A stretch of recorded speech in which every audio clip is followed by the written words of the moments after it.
Welcome to episode 6, the final chapter in Sam and Max season 1. This is Jared Emerson Johnson and Julian Kwasniewski, and we are Bay Area Sound. Everything you hear in each of these episodes, any sound, it's because we put it there. This has been an announcement from the President of the United States. I love his Sam imitation. Sam, you missed your cue. What? And this sort of smoky, fun sax thing, I really wanted the kind of noir feel of the beginning of this episode. It's dusk, and it's just a little bit grittier than anything else in the season so far. And I love that stuff. And No, that's not it. By the way, any moment that there was in the season that could possibly call out for more of that noir kind of smoky New York saxophone sound. I wanted to get it in there because it's just such a great sound, and I think it fits really well with certain parts of the Sam and Max That's the word he fears the universe. Most. So this Roy G. Biv is the one person we've met who's never said the word morning. And that means it's the commissioner. And now we're into our favorite Sam and Max theme. For the last time in this episode, this sort of chilled out Sam and Max hanging out music. Gasoline in a chariot with dual overhead cams and Silver Fox mud flaps. There's another one. There's an unending supply. Somehow, you can see Leonard up in the closet there. Nice Dutch tilt. A blister of tranquility. Oh boy, I bet it's somewhere really cool and exotic, like a remote island in the South Pacific or Des Moines. Even farther, pal. We're going. You can see just a little bit of Hugh Bliss's soul patch there on the moon. And that's the second cold opening that appears in the season. Episodes 4 and 6 both kind of called out for them, and it gives it a different flavor. I'm glad they set that precedent, that is something that they can do when the story calls for it, because it certainly works, especially in these episodes, just to start it with that kind of quiet, brooding scene, and then give us the credit sequence and launch us into the story.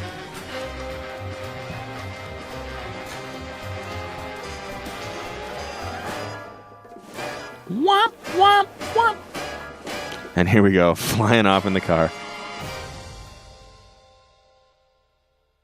And this is another one, like 4, where you're just right in it, right from the very beginning. There you are, on the moon. It's good to be back on the moon, doesn't it? We made good time, too. We've still got plenty of generic brand. And again, much like episode 4, I see a strong parallel between those two episodes. And this one, it had such a specific genre feel in mind, where 4 had the Washington, D.C. Americana thing. This just the sci-fi-ness of the moon and the weird spaciness of Hugh Bliss's retreat is just so freaky that it was very fun to sort of skew the Sam and Max jazz sound that I have going throughout, skew it in that sci-fi direction, and I'm sure you're mistaken. And we'll run the play around with it in that way. Take this.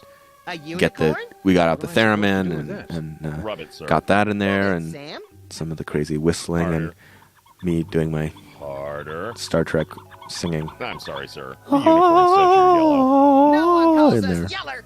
Pretty Draw, fun. partner.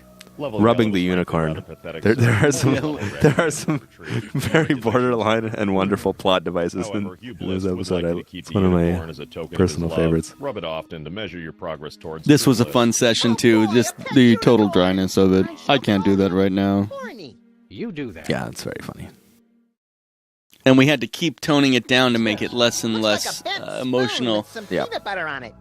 The power to bend and It was rebend great spoons, stored within to have this Harry completely Moleman back here, 'cause indestructible magical talisman was among the first mental abilities to be developed and popularized. Absolutely by love Hugh the Bliss. voice. It's sort of a combination between the Wally Shawn sound that people know from The Princess Bride and all of his other great movies. It's sort of a combination between that and maybe a little bit of the You made me forget Professor where I was. Frink from The Simpsons Let's see. sound. Yeah. But it's just enough of a hybrid of the two that yeah. it's very original and Oh, well, yeah, it's very nice. Dermatological science. love it. Virtually indestructible?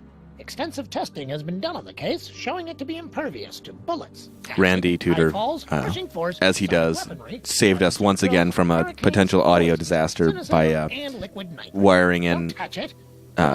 separate footsteps for the moon surface and the tiled area of the of the store there. Believe it or not, Here, Max, it was hold this. not an easy thing to do, and the tech for that had to be hand wired by Randy, and Supposed we to frisk everybody when they leave. we were asking him because It just needed it.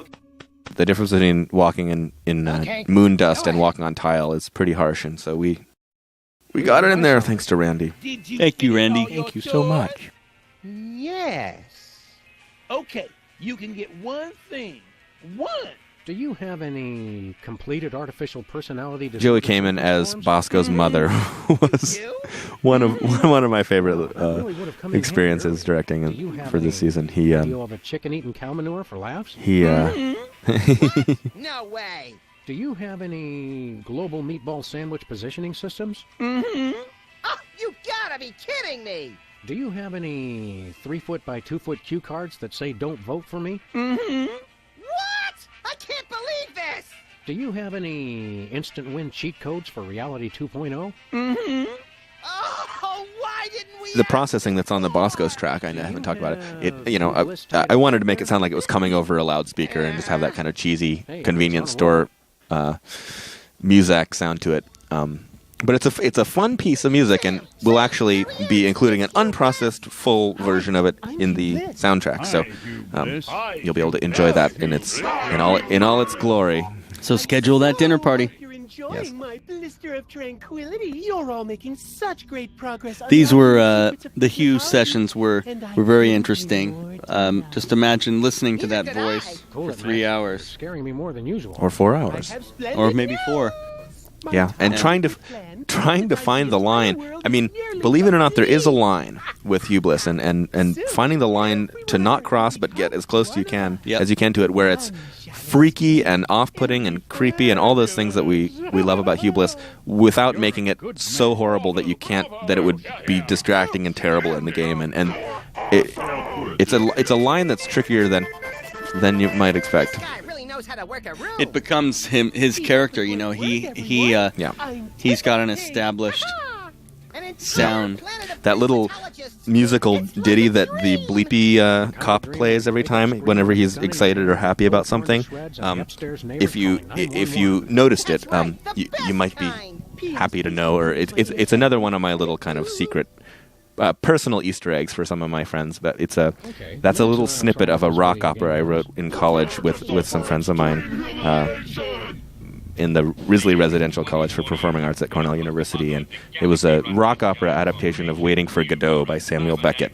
And if you know the play, you can imagine what a rock opera adaptation of that might be, and that's a little snippet of that for my homies back in Risley. Tic Tac Doom. You will fail. Yeah. Lots of processing on the Yeah. voice there. I after each of the Sinistar voice recordings, I was so hoarse and kind of lightheaded and From not breathing. almost dead from screaming. I mean, I'm screaming like the top of my lungs with the most brutal sound you can imagine, and you don't hear it because we process it and EQ it to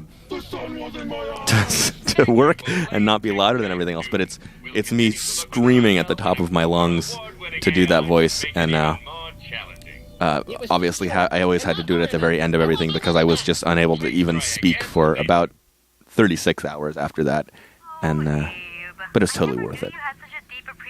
The things I will do for my art. Yeah. Sacrifice my. Oh, I'm full of voice sacrifice, box. let me tell Did you you. actually say yes? Not to mention the 4-hour night's sleep we got. Well, that Congratulations, that doesn't Mr. help. Lincoln.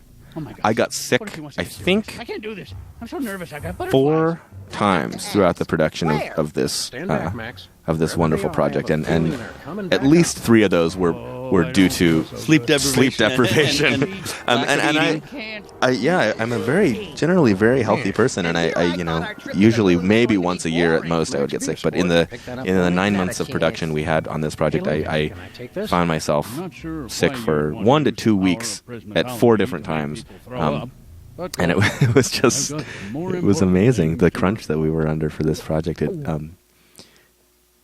It certainly paid off, and I know I'm proud of the work I did on it, and the collaboration, the whole piece as a whole, all the work that everyone did. Taking you downtown. everyone was working just as hard as we were, and maybe my immune system is just not as good as it used to be, but it's amazing the hours we put in. I think the plague swept through the office a few times. I think it did. And when we knew the plague was going through the office, we would never show up. We'd stay sequestered in our studio. Oh, you guys are sick. Well, we aren't going to be able to make it. Yeah. the laughing Hubris face. And this is a character who absolutely the voice does not look like how he looks. Oh my God, no. And it was very hard to look in there while he was doing it because it was frightening. It is frightening. Well, and David is one of those actors who he's so natural in it that it's a very physical performance, and you can't see it obviously, but a lot of these gestures that you see in the animation, yeah, he's making them. He's doing them to the max and kind of prancing about the microphone because you got to do that if you want to get the performance right, and it was incredible. And David had a great way of taking those moments where it's like the laugh or like the spitting of Featherly spitting in episode 2, taking it just a little bit too far and going a little bit too long. Yeah. But having it totally work. It's very funny to me, those laughs that go on for maybe like 3 seconds longer than you might expect them to, and just goes to show what a freak Hubris is. Oh, and here, okay, very dramatic music here. This for those who may have noticed, it's the Inner Sanctum music and all the music that appears in the cutscenes in the Inner Sanctum as well. It's an arrangement. It's a reorchestration and arrangement of some of that music you're hearing in episode 1 that Brady Culture is playing over the loudspeaker outside of the asylum. And the implication that I was trying to go for is that Brady Culture, at some point it's revealed that Brady was studying prismatology, and so I'm guessing he, took the soundtrack to the Inner Sanctum and was just sort of obsessed with it in that nerdy, dorky way that Brady Culture would be, and he just had it on the loudspeaker playing outside of the theater there for all people to enjoy. So that's what I was going for. Who knows if it comes across, but it's fun music, and I sort of took the version that existed in episode 1 and dressed it up with some of that Philip Glass style minimalism and other stuff, just to give it a little bit more of that new agey, Hubris, culty feel, and also a little bit more of that sci-fi feel that we get from being on the moon. And I liked how it turned out. I hope you did too. It was a lot of fun. No!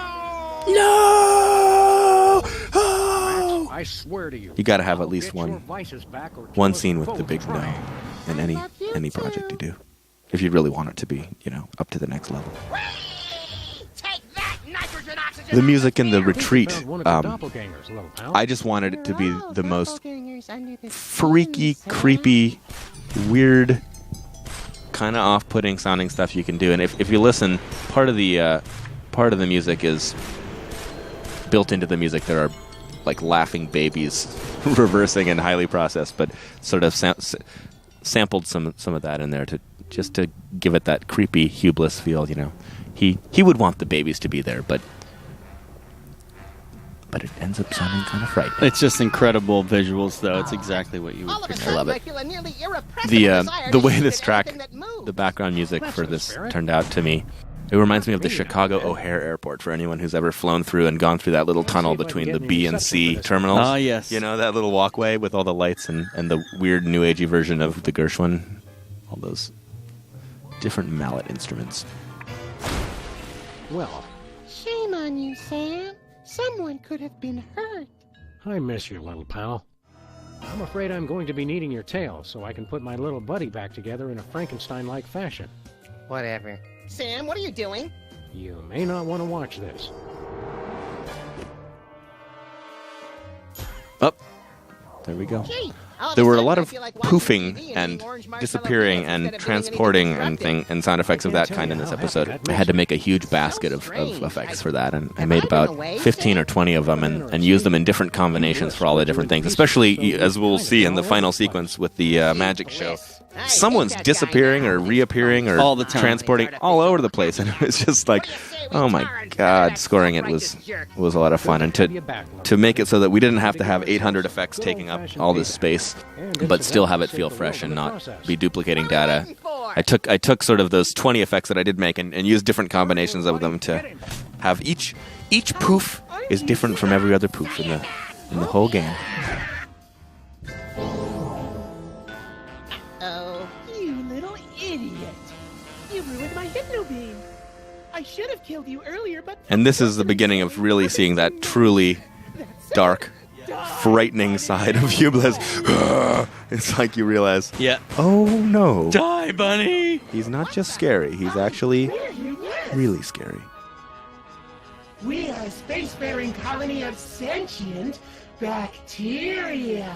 And the trumpet playing that Mike Whitwell did for this, it's about, I think, 4 or 5 different trumpet parts in the orchestration, and he played each one of them on top of each other, in multi-track, and that articulation that you hear in a lot of Philip Glass, which is the music I was recalling in his scores to things like Koyaanisqatsi and a lot of other films of that sort. It's very difficult articulation to nail, and he rocked it on the first takes. Just get that really, really brightly, tightly tongued, very metronomically correct sound over those 5 or 6 different tracks. It was a very fun session to be in. Watch him die. Let the magic begin. And here's that magic show. Well, the beginning of the 10,000 poofs. Death. Here they are. The little cheering of that kind, that was totally David Boyle's addition. The line is just the Rainbow Wheel of Death, period. And he added in the audience cheering sounds, and then I encouraged him to do it even more, and it became a weird, freaky thing. And he just seems like a little bit borderline. We had Brendan Ferguson in the studio with us at all times, too, so he would provide certain contextual data, and we'd also, he really helped. He knows exactly the way he wants these things to sound every time. To the point of him even reading it at times for people who weren't catching on. But similarly, when an actor came up with an alt read or something that might be funny, he had the authority to make those changes. So it was great how a lot of the performances drove the action in the actual game. The souvenir you keep from this case. And with my next number 1, He just tosses I shall the give mug. birth to the cult of diuretics. Which reminds me, we've got to go knock out Whizzer again. And everyone else on Earth, for that matter. Oh yeah. Hey, have you seen my boxing gloves? So we're about to hear the World of Max song, which I had a lot of fun with, and it was, I think what I ended up doing for that caught a number of people by surprise, including a lot of the design team. I think they were expecting a sort of manic, crazy thing, and to me, the story was already over. We were in the credit sequence here, and it was the end of the season, and I wanted it to be that feeling of like, okay, Sam and Max, you're all right. Everything's gonna be okay. And so I went for that route, and it's sort of in the Randy Newman style a little bit more than anything else, and it's chilled out and it's mellow. The tempo's down, and it's just like, all right. And I just wanted it to be like it's like a little button at the end of the season. Hopefully that's how it came across. I hope it didn't. Hope no one was disappointed with this song. It's one of my favorite ones, and I thought it was time for a song that was more about just singing a song, just to keep them all different from episode to episode, and it's just great to see all these little callback to all the things we've seen in the season so far. And here we get to see just how many people were involved. Really incredible team of talented and obviously talented, hard-working people. I mean, a lot of these people too. We, I've known a lot of them for quite a while, and many of these names we go back to LucasArts and other companies, and we all, it's a lot of serious game development people, and we really enjoy what we do. When are we gonna get another taste? Hey, we're before the caterers. Oh, that's because there are no caterers. Brand of personalized criminal justice. Harrison has helped us with the voice editing. He does an incredible job trimming up the lines we create. And here's the little Gilbert and Sullivan part. So I knew there would be the manic part in the song, so that's why the other part I allowed it to be a little bit more chilled out. And for all the Savoyard Gilbert and Sullivan files out there, I am one myself, and I was actually the president of the Cornell Savoyards Gilbert and Sullivan Troupe, the oldest student-run organization at Cornell University, or the longest standing, or something of that sort. And so I have a soft spot in my heart for GNS, and it was fun to write something in that style, sort of ridiculous patter. There's all those fabulous actors. David Boyle. And my incredible musicians. Those three guys. They really nailed it. They nailed it, and they're playing. I mean, Jordan especially, he's playing, 3 alto sax parts, 2 tenor sax parts, 2 baritone sax parts, plus 3 or 4 clarinet parts on almost all these tracks, all those together. So it's like 12 different parts on one track, and Mike's playing, 3 or 4 trumpet parts each time, and not to mention their solos. Just I'm an ongoing project, like a golden calf. Incredible amount of work and I'll only rest once people are fabulous performance. And these also, I'd like to direct. All these little performances in the Max these. voice, Lincoln as Max, Sybil as Max, everyone. And here we Gilbert and Sullivan again. All these special thankses. And there's my girlfriend, Kathleen Glover. Hi, baby. Special thanks.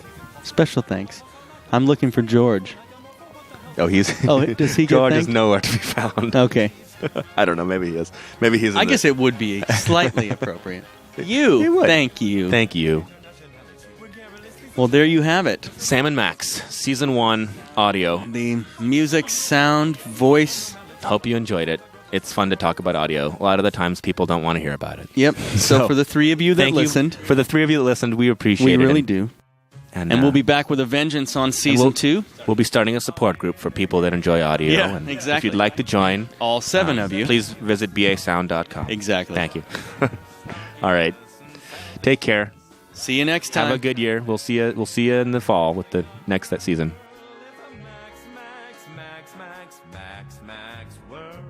I want a map of the Netherlands on my Netherlands.